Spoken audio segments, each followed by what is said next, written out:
Imagine this. A family just completely shattered. 15 years of silence. Pain. Stemming from their mother's funeral. Just awful. Yeah. Then, out of the blue, the phone rings. It's the youngest brother. The one from the farm. The one who took a very different path. But he's not just their little brother anymore, is he? Not even close. He's the new pope. It sounds like fiction, honestly. Almost unbelievable. It really does. But this isn't fiction. This deep dive today, it comes from a really detailed account, almost like a recording, that follows this real family's incredible story. Yeah, tracing their path from, a farmhouse in Seville, Spain, all the way to the very heart of the Vatican. And that's what we're doing today. We're going to unpack this narrative, see what this account shows us step by step, about how maybe these broken bonds can actually start to heal. And how maybe personal pain, even this huge loss, can fuel something. Yeah. Well, something much bigger than just one family getting back together. We're sticking just to what's in this account, what it lays bare. Exactly. Focusing right in on the details here, the dynamics, the moments that changed everything. Can you actually bridge a gap that seems impossible? So the story really opens with this estrangement. 15 years, it's described as stony silence. And it wasn't just like drifting apart. The details suggest it was a conscious, painful break. Driven by anger. And probably a lot of pride, you sense. Oh, absolutely. On all sides, it seems. The focus initially is on Antonio. He's the eldest, 68, still in Seville. And the bitterness comes through, especially towards Luis. Apparently, Antonio hadn't spoken a word to Luis since the actual funeral. And we learn why. There was a fight over inheritance. So it wasn't just vague bad feelings. It was a real, tangible conflict, something concrete that cemented that division. Exactly. Money layered onto grief. That makes the break so much sharper, harder to fix. So how does this wall even start to crack? It's Carmen, the sister, who makes the first move. She calls Antonio. Right. And that's when the bombshell drops. She tells him, our little brother, Miguel, he's the new pope, Leo XIV then. Just imagine hearing that. Your brother, the pope. It takes this very private family mess and just explodes it onto the world stage. Almost impossible to wrap your head around. And the call wasn't just delivering news. It sounds like it was framed as an invitation. Or maybe a summon, really. From His Holiness himself, he wants all of them there, in the Vatican. The shock from Antonio. You can almost feel it reading the account. Just disbelief. But Carmen sees it differently, doesn't she? Yeah, she thinks it's a sign, like a divine push, maybe, towards reconciliation. A chance. After 15 years, however unlikely. So Antonio has to start reaching out. Javier's in Lisbon. Luis, he's all the way in Buenos Aires. And that geographical distance, it's highlighted. It really seems to mirror the emotional distance that had grown between them. Especially with Luis, apparently just getting hold of him was difficult. It really underscores how deep that inheritance fight cut. Yeah, it shows it wasn't just time passing. It was an active, painful split. So the story follows Carmen and Antonio as they actually travel to Rome. And Carmen reflects on their last trip there, years ago, with Mom and Papa. It's a really poignant detail. It reminds you of a time before the break, a shared history that makes the current tension feel even sharper. It sets up such a contrast, going back to a place maybe full of good memories, but now under this cloud of pain and this utterly surreal reason for being there. Their arrival at the Vatican sounds, well, incredible. Swiss guards, the sheer scale of the place, it must have felt completely foreign. Totally out of place. It just emphasizes the massive shift in Miguel's life and how removed they are from his world now. And Luis arrives from Buenos Aires. The description is pretty vivid.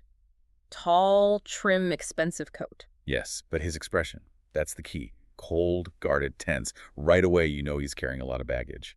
Carmen rushes to hug him, described as very emotional. But Antonio, his greeting is just flat. Antonio, Luis. Wow. That immediate tension is just right there, palpable. No hiding it. And then Javier shows up. Mm-hmm. And he's presented as the complete opposite. Right.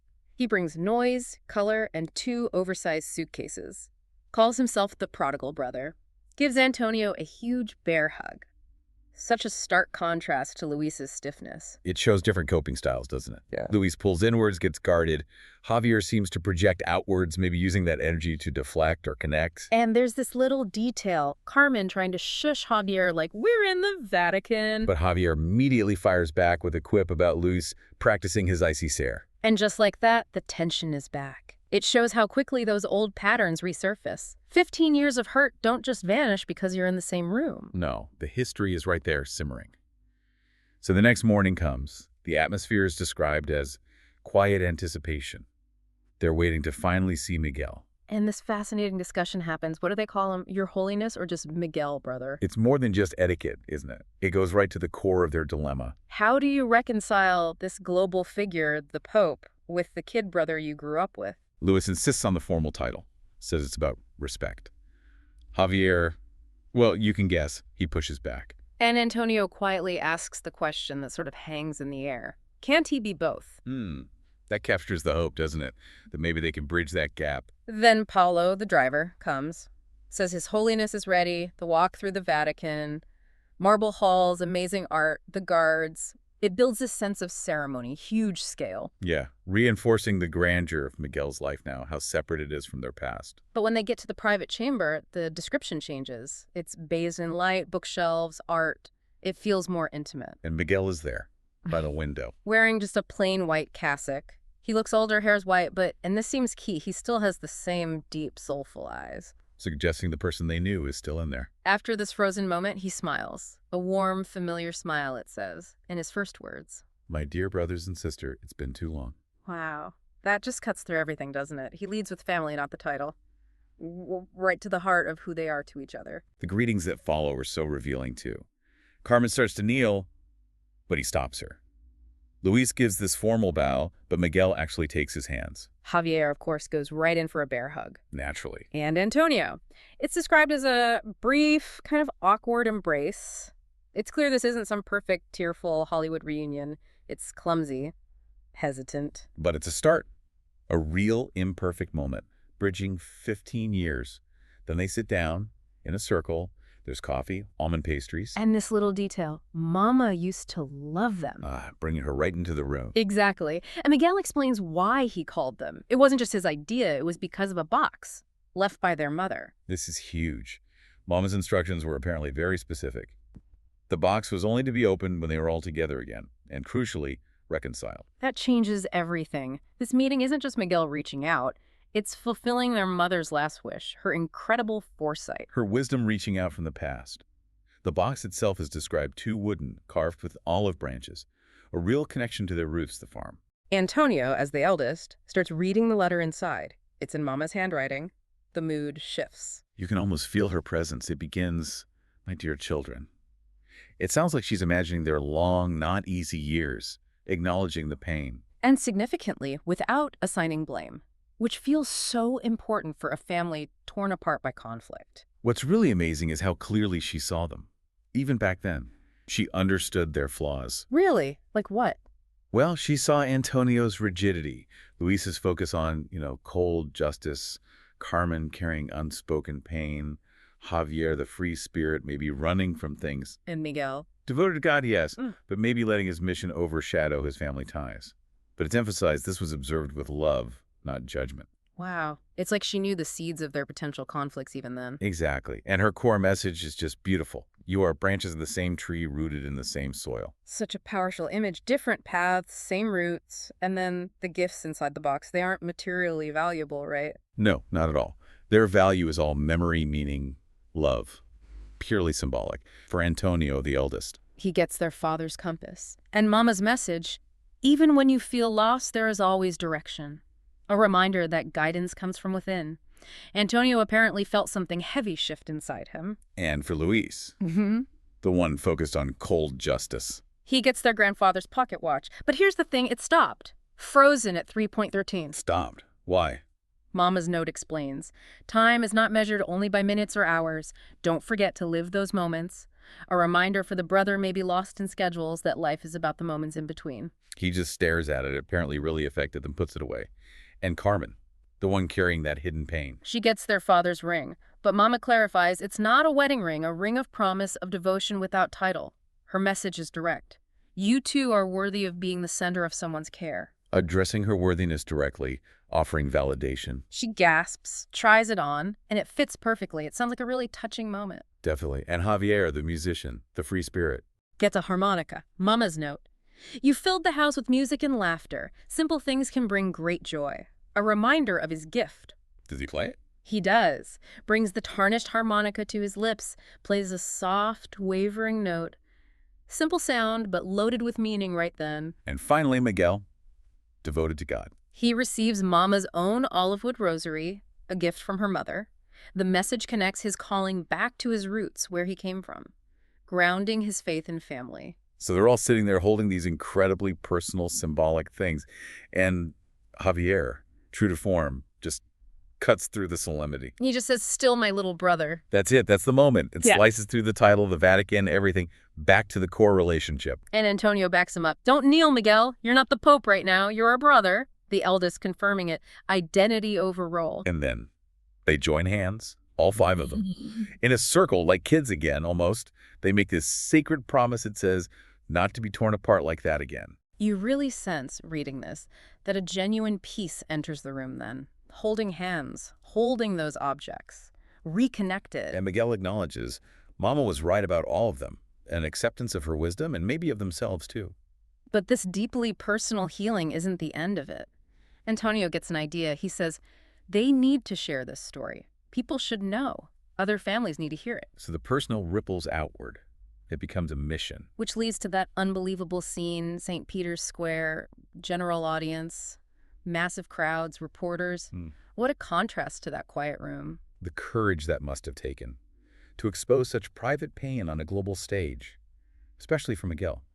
He pauses. A hush falls. And he starts speaking, not as Pope Leo, as Miguel Ferrer, son of Dolores. He talks honestly about drifting apart, pride, lost years. And he owns his part.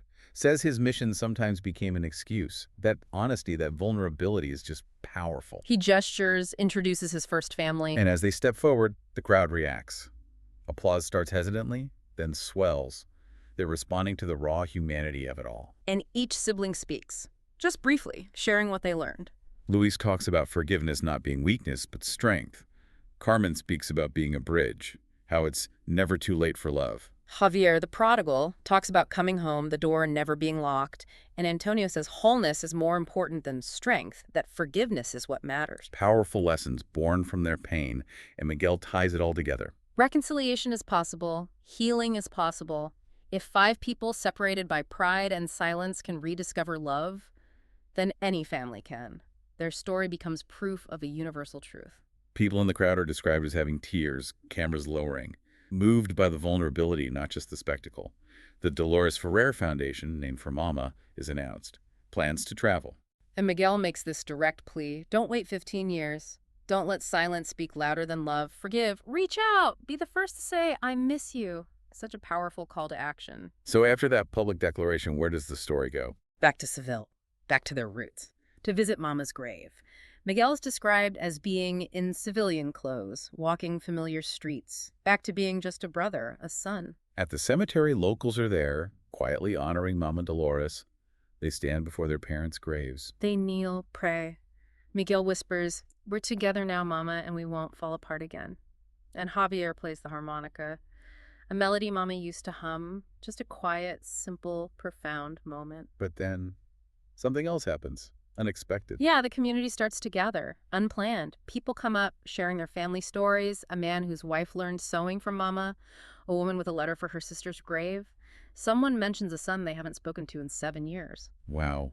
So their public act immediately draws out the private pain of others right there in their hometown.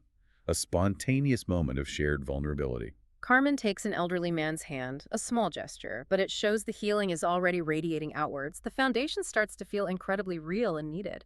It really does. And as they start planning the foundation, they find out Mama's wisdom wasn't finished yet. Carmen finds another letter. This one's for Javier, found in an old guitar case. Yep. Mama saw his musical gift, his laughter, but also maybe his tendency to run. Her message: don't let your music be a hiding place. Let it be a bridge. Giving him a new purpose for his art, connecting it to healing. Exactly. It sparks his idea for the Foundation's art center near the Olive Grove. He calls it the bridge, using art as a language for those who've lost their voice.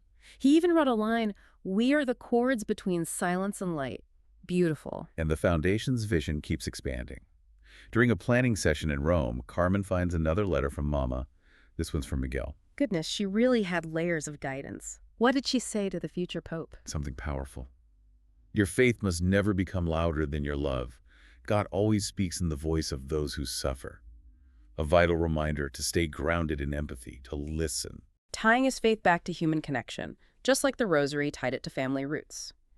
This apparently deeply impacts Miguel, broadening the foundation's scope. To include culture, education, housing, arts, intergenerational healing, all flowing from Mama's wisdom and their experience. Miguel's journal calls them co-laborers in grace, seeing it all in deeply spiritual terms. And the old family home in Seville becomes the HQ. Renovated, Yeah. becomes the HQ, an education center, a physical symbol of coming home, rebuilding. Carmen starts a program there, literacy, emotional skills, reflection, helping people connect. And she has this realization.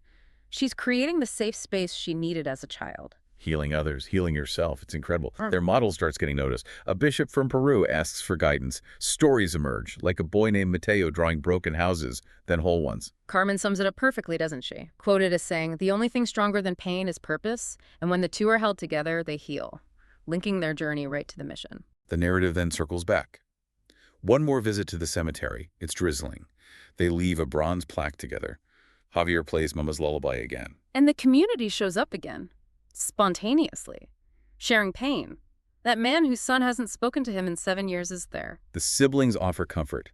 You are not alone. The road back is always open. And there's this line about the rain. Not water. Grace. Yeah. Reframing hardship as cleansing. Carmen connects with a young woman, just asks, "Do you want to talk?" Showing the work continues, one person at a time. 3 months later, the official unveiling of the renovated HQ in Seville. The childhood photo is there, Mama's original letter prominent. The place is described as buzzing with life, total contrast to the old silence. Miguel's in his office reading letters. One is mentioned from a woman, Inés. Her dad came home after seeing the Pope and his siblings on TV, looking like a family who fights and then hugs, and it prompted him to reach out. Yeah. A small, powerful sign of the ripple effect. The central plaque is unveiled. Founded in love, rooted in forgiveness, growing in unity. Each sibling connects their work to Mama's lessons. It's a beginning, really. The final scene described is back in the little chapel at the HQ, the photo. A lamp glowing steadily. Miguel quietly reads Mama's last line from that first letter again. Forgive each other. Forgive yourselves. And remember, love never ends. The account ends with the lamp. It flickers, apparently, but doesn't go out. The light endures. So, reflecting on this whole incredible account, this anatomy of reconciliation against, well, frankly, impossible odds, what does it really show us? I think it shows that healing is possible, even after 15 years of that kind of silence and pain.